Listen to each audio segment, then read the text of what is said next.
Welcome to this introductory training on the directive coaching strategy.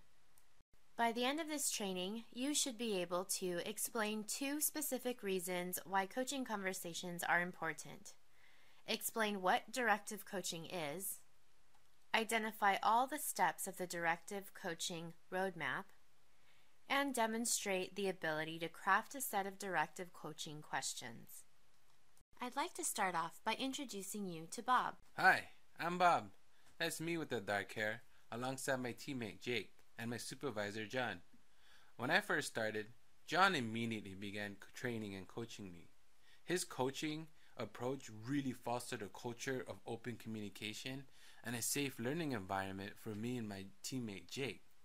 Taking a coaching approach as opposed to an authoritarian or a passive approach with us has really made a difference in our performance. Being fairly new with the company, I already feel more confident and capable in my work than when I first started, and I attribute that to John, who's really supported and coached us. So Bob just shared a few of many benefits of coaching from an employee's perspective. What were some key points you heard from Bob? One of the things Bob mentioned is that coaching can foster open communication.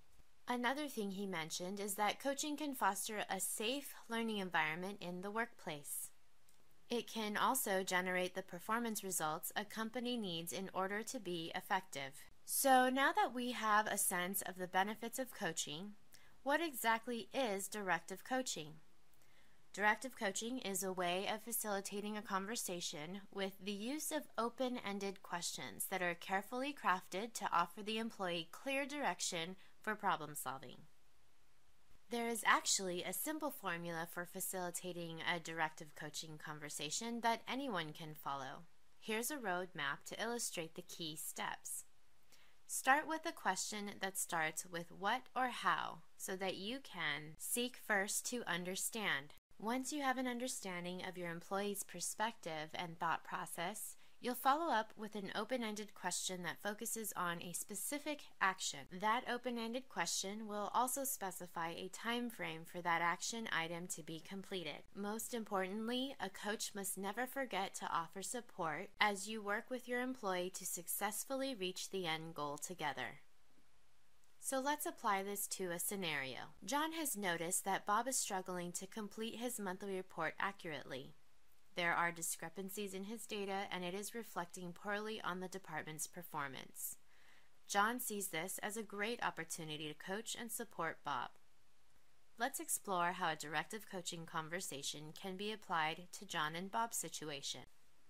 According to this roadmap, John can start off by asking Bob, what 1 or 2 factors do you think could be contributing to the challenges you're having with your monthly report? Now just take a moment to read the question to yourself. Reflect on why it is important for John to get an understanding of what Bob thinks could be contributing to his reporting challenges.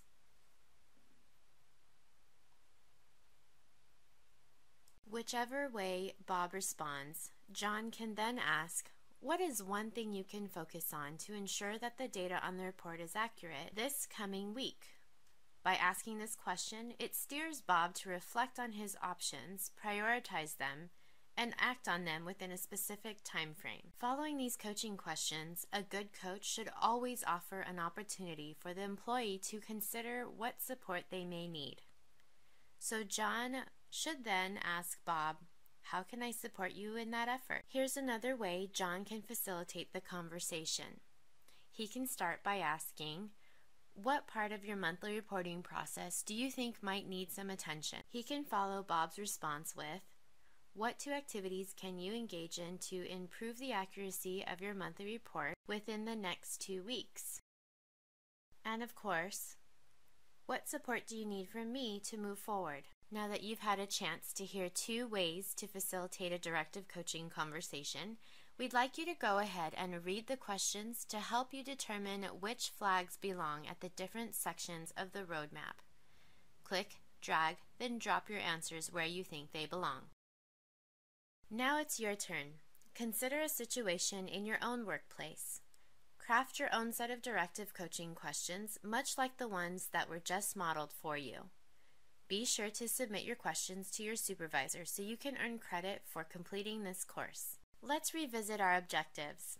By now, we hope you are able to explain 2 specific reasons why coaching conversations are important to have, explain what directive coaching is, identify all of the steps of the directive coaching roadmap, and demonstrate the ability to craft a set of directive coaching questions. You've now reached the end of this quick introduction to the directive coaching strategy. Thank you for your participation.